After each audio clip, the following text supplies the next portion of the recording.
Hello and welcome to the show today, Lennox Ado. How are you doing, Lennox? Dan, I'm very well, very, very busy, very tired as well. You know, we're building a sales team now, making it more bigger, so it's just all systems go. But other than that, though, I'm very well. Good. Very well. So listen, Lennox, the first thing I need to talk to you about is your background, because I've had lots of people on this show with different backdrops, and you were telling me that was a piece of art made by your kids. Is that right? Yeah, absolutely. So I've got two amazing children. I've got a girl. Her name's called Halo. She's 6 years old. And I've got a young boy. Cheers. I've got a young boy called Elite, and he's 3 years old. Yeah, so a bit of a handful he is, but yeah, I love him all the same. But yeah, this is their magic here. And with those names, they've got a lot to live up to, right? Yeah, absolutely. The pressure's on, man. As soon as they came out of the womb, it's good because it sort of manifests their future in advance. Like they have to live up to your name. So listen, Lennox, I appreciate you're busy, so we're gonna get into it. Got a few things I want to talk about, but to start off with, what I always like to sort of bring to life is how my guests sort of got into what they're doing now and a bit of the background. Because obviously you run the Jewellery Show now, and I sort of read on LinkedIn some of your story that you posted up there about your mum running some jewellery businesses. So sort of bring to life sort of, pre-events, sort of pre-university, and sort of maybe how that has led you to the present day. Yeah, absolutely. So before even events, as you mentioned, I was actually in television, to be fair, at CBBC. White City. Yeah, absolutely. Yeah. So first started off as a runner, then a researcher, a content producer, and then an outside broadcaster. And I was working on a show called Exchange, which is an educational magazine show. And then Blue Peter was one of the shows I worked on, and Short Change as well. So these are like old 90s programs. I can remember them. You can remember them? Perfect. So during the time when I'm going political now, when the McPherson report came out, and Breakback got left, and like I wasn't in that category to be made permanent. So I was on a rolling contract. So as you know, I don't know if you know, in television, it's like job after job after job after job. So it's real hectic. Anyhow, parallel to that, my mother owned several businesses across Essex, and I've always been going with her to the trade shows. In particularly, more importantly, is IJL, which we'll come on to later on. So it was cool, and I just was fascinated with the business side of the jewelry industry, and just going to these trade shows and thinking to myself, I would like to work in this sort of sector. So when CBBC came to an end, I started looking around, and it just so happened at the same time of the small events I was doing at BBC, I got headhunted by someone who was recruiting for CloserStill Media. That's where I'm at now. At Clarion events, and that's when my whole journey took off in events and really start penetrating that sort of sector platform. Amazing. And because you, from what I read, you did an advertising degree, right? Yep. Advertising along with English language as well. Yep. Okay. So did you have a sense then, given what you just said, of what you wanted to do when you finished that, or? No, you know what it was. It's because I take from my mother, who's more of an entrepreneur. My father was a computer scientist for IBM. He's more academic. So I've been just fascinated in the art of communication, selling. Let's just say sales. In sales, I love that chemistry, having to help or be an extension to a company's sales arm, that sort of thing. So that's why I went into advertising more truly. Sure. And then so you started your career. I know you were at Clarion as senior sales manager at Harrogate Home and Gift Show. And then you obviously went to Moda. You worked on Moda, I think. Worked on Moda, yeah. And then up to the international jewellery event for Reed or RX. Yeah. Talk to me about that journey, and specifically the jewellery event, and then sort of try and take it up to the pandemic and the point of the show obviously not happening in that format. Yeah, absolutely. So for those that don't know, Harrogate Home and Gift is a massive gift show in Harrogate, lovely part of the UK. They got Betsy's tea rooms. Betsy's tea rooms. I bet you can't. So you already know. You already know. Man, I've been there. Know. Yeah, you already know. Is it still there? I don't know. Yeah, it's still. No, it's still there. That's like historic. You can't. Betsy must be 200 years old. Must be. It must be, man. But for those that haven't been to Harrogate, make sure you go there. Let them know Lennox Ado sent you. Yes, you get a discount. And Dan as well.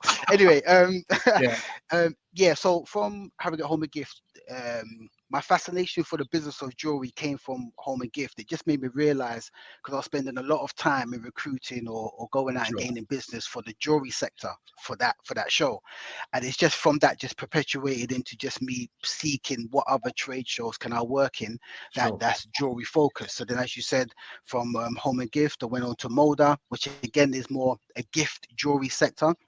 But my background and for what I know of the industry is more fine jewelry, with the base metals being palladium, gold, platinum, sterling silver, that sort of thing, as opposed to copper and brass, which is what Moda potentially is. And then I just found myself, again, being headhunted by a recruiter for Reed Exhibitions to jump into IGL, which was crazy for me because as a young kid, I've been going to this show. Yeah, amazing. And all of a sudden I'm working there. It was a real crazy situation, but I enjoyed it. I loved it, and then I just really stuck my teeth into it and just wanted to be part of the sector, in order for that sector to grow and flourish like other trade shows around the world. So it was always almost meant to be that you were going to end up sort of at that show. Pretty much. So obviously the pandemic hit. I don't want to focus too much on the dark days, but Just tell me just briefly about that time and sort of then how you got to meet CloserStill. Yeah. Good question. So IGL has been running for 60 something years, maybe close to 70 years. Sadly, Reed Exhibitions decided to cancel the 2020 show edition and indefinitely. And then obviously everyone got made redundant. So it's from then I was thinking, this is crazy. The UK is historical for jewelry makers, designer jewelry makers, everything, and we haven't got a trade show. So I was getting, whilst being on sort of gardening leave, I was getting inundated with calls from both retailers and suppliers to do something. Now, Dan, don't ask me why I was called or why I was the chosen one, but I was getting inundated with calls, literally, and it just, at first I was brushing it to one side. And I thought to myself, no, hold on a minute. I'm from the sector. I enjoy the sector. I love the sector. I love the exhibitors and the retailers. So why not try something? At least let me just try, try. So I went out hunting, spoke to a few people. And then I got talking with, I forget the gentleman, Mike Leake. Mike Leake is a recruiter who knows Phil Nelson really well.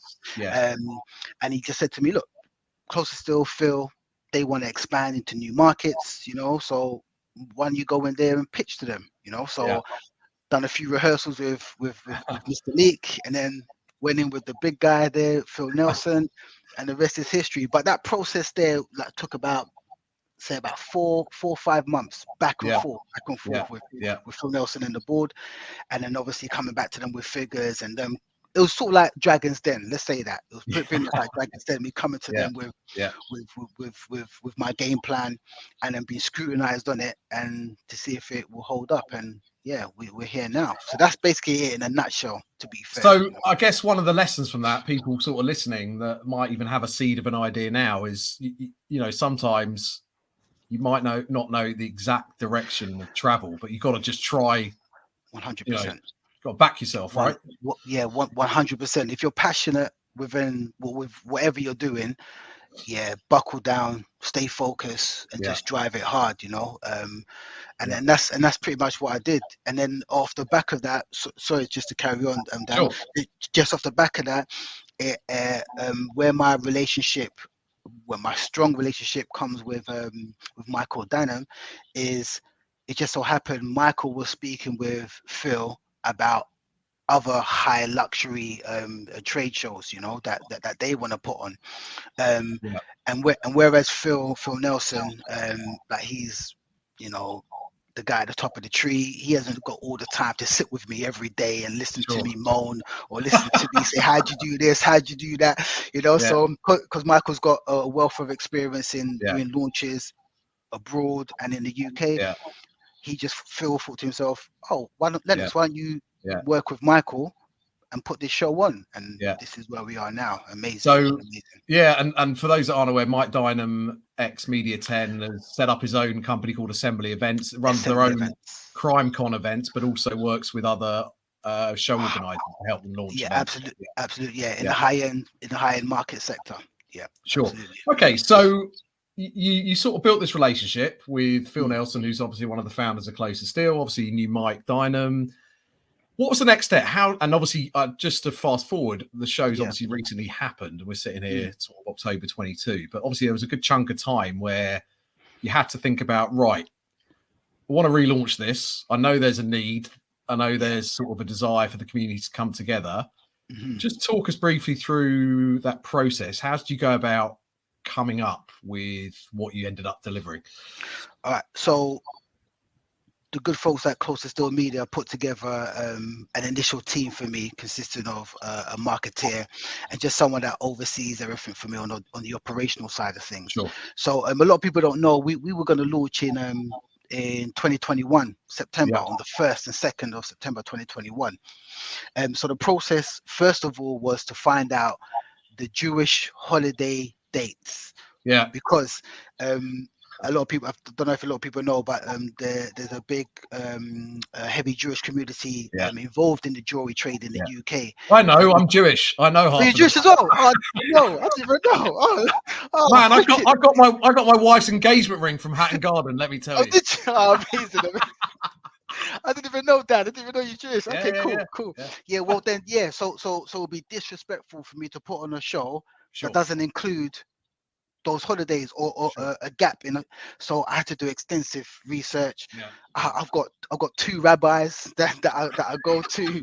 I've got the Jewish calendar online that because I'm just so conscious of the fact that I can't mess this up, cannot mess this up. Anyway, cut long story short, found the perfect date line, but then of course the retailers just came off of lockdown and they still had stock from 2020, and they were telling me, Lennox, you know what, we don't have the appetite to come out and buy and to go out to do a show, plus the pandemic and wearing masks and all that jazz.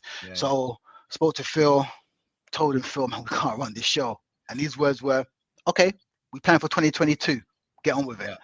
And then this is where we are. So from setting the Jewish holiday dates right, getting the venue was another thing as well.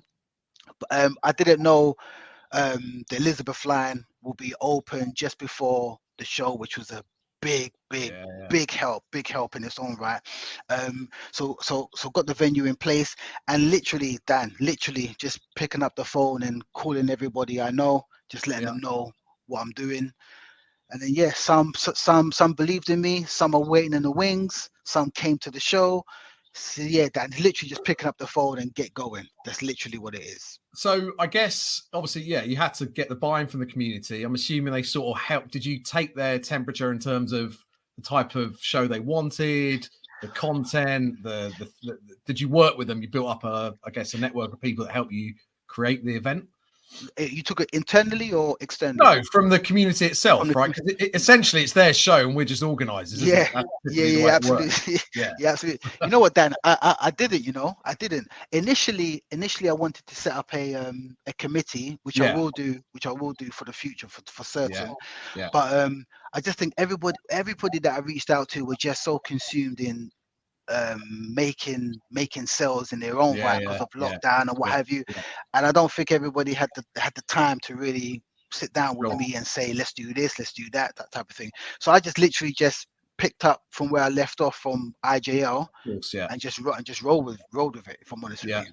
So tell me about the experience. So it happened last month, was that right? 5th and 6th of September. It happened 5th and 6th of September. Tell me about the few days before the event and your sort of... For those that aren't in trade shows, especially if you're relaunching something and it's been 2 years, how do you feel? Sort of, registrations are in, but you can't guarantee people are going to pitch up? Obviously, you've got exhibitors waiting to do deals. Yeah, talk me through those final hours.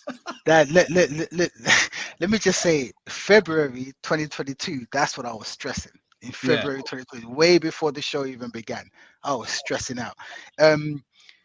Yeah, a few weeks before the show, it was just manic. It was more of a case of ensuring that we had the right content for retailers to come and actually have takeaway information that they can go and implement in their stores the very next day. That was integral for me.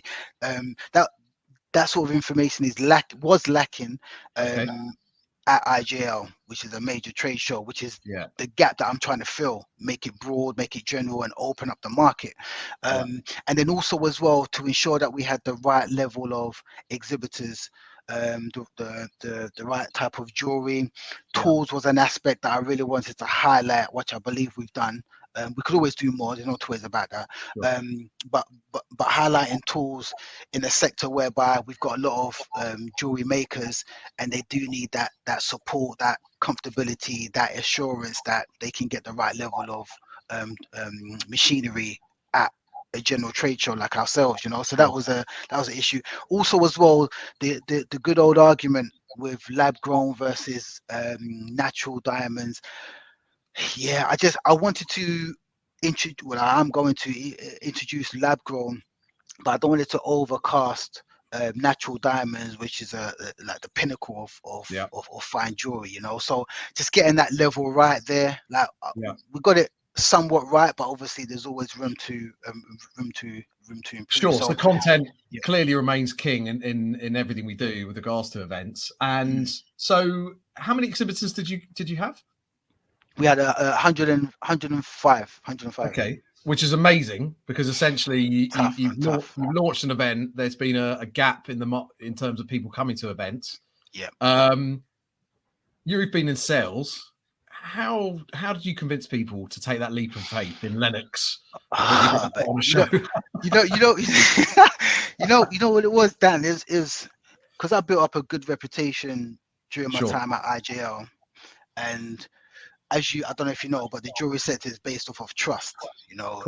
That's paramount.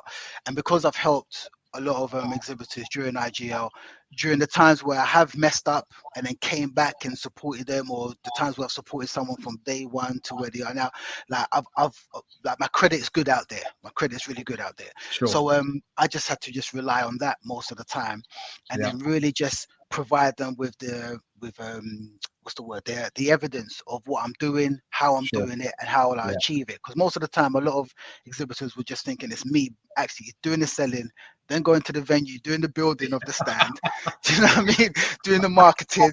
Like no one saw the big team behind me, you know, or supporting me. So it was just really just a case of just providing that evidence of, look, we're here, we're doing this. I'm reaching out to everyone. Yeah. If you're on board, brilliant. If you're not, still brilliant. I still would like you to attend, because this is a long-term thing. We're here to support the sector and compete with Europe and the Far East and Americas, you know.